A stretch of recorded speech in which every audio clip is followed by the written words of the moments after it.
پیر ذوالفقار صاحب دامت برکاتہم نے ایک جگہ اپنا یہ واقعہ بیان کیا ہے کہ جب وہ امریکہ میں رہتے تھے تو وہاں پر کچھ مسلمان لوگ ایک بار ان کے پاس آئے اور انہوں نے آ کر کہا کہ یہاں پر ایک بیٹھک ہوتی ہے، ایک مجلس ہوتی ہے جس میں مختلف مذاہب کے نمائندے جمع ہوتے ہیں اور وہ اپنے اپنے مذہب کی تبلیغ کرتے ہیں، اپنے مذہب کی تشریح کرتے ہیں۔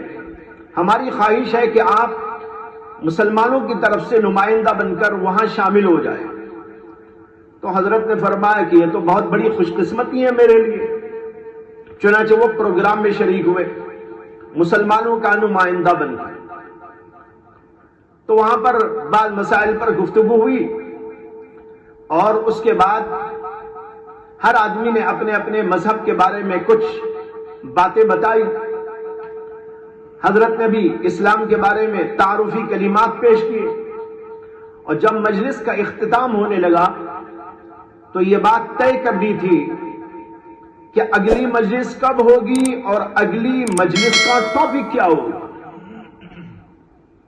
کہتے ہیں کہ تاریخ طے ہو گئی اور ٹاپک کے بارے میں گفتگو ہونے لگی۔ تو حضرت نے ایک رائے پیش کی، انہوں نے کہا میری رائے یہ ہے کہ آئندہ ہمارا ٹاپک یہ ہوگا کہ جتنے بھی مذاہب کے نمائندے یہاں پر آئیں گے وہ اپنی اپنی مذہبی مستند کتاب کا ایک ایک رکوع پیش کریں گے، ایک ایک پیراگراف پیش کریں گے۔ تو سب بہت خوش ہو گئے، انہوں نے کہا بہت اچھا۔ یہودی بھی خوش، عیسائی بھی خوش، اور ہندوازم والے بھی خوش، اور جتنے مذاہب کے لوگ تھے سب خوش ہو گئے کہ ہاں ہم اپنی کتاب کا ایک ایک رکوع ایک ایک پیراگراف پڑھیں گے۔ مجلس ختم ہو گئی۔ اس کے بعد جب گئے اور پھر دوبارہ مجلس قائم ہوئی، سب کے سب حاضر ہوئے تو بات شروع کی گئی۔ چنانچہ جو بھی ذمہ دار تھا، منتظم تھا، اس نے کہا کہ یہ طے ہوا تھا کہ ہر مذہب کا آدمی اپنی مذہبی کتاب کا ایک ایک رکوع پڑھ کے سنائے گا، لہذا اب اس کو شروع کرتے ہیں۔ اب نمبر یہ تھا کہ سب سے پہلے کون پڑھے۔ لوگوں نے کہا کہ یہودیوں سے کہا جائے، اس لیے کہ یہودی کہتے ہیں کہ وہ بہت پرانے مذہب کے لوگ ہیں۔ تو یہودیوں کا جو ربی تھا اس نے انگریزی سے ایک پیراگراف پڑھنا شروع کیا، تورات کا، انگریزی زبان میں۔ حضرت نے روک دیا اور کہا کہ یہ تو شرط کے خلاف ہے۔ ہم نے تو گزشتہ مجلس کے اندر یہ طے کیا تھا اور سارے لوگوں نے اس کو تسلیم کیا تھا کہ آئندہ جو مجلس ہوگی تو اس کے اندر ہم اپنے اپنے مذہب کی کتاب کو پڑھیں گے۔ آپ کتاب نہیں پڑھ رہے ہیں بلکہ کتاب کا ٹرانسلیشن پڑھ رہے ہیں۔ اور سب ہکے بکے رہ گئے، ایک دوسرے کو دیکھنے لگے، اس لیے کہ وہاں جتنے بھی بیٹھے تھے وہ یہی کرنے جا رہے تھے، چاہے وہ ہندو لوگ ہوں یا عیسائی ہو یا اور کوئی مذہب کے لوگ ہوں، وہ سب کے سب ٹرانسلیشن ہی پڑھنے والے تھے۔ کسی کے پاس بھی اصلی ان کی کتاب موجود نہیں۔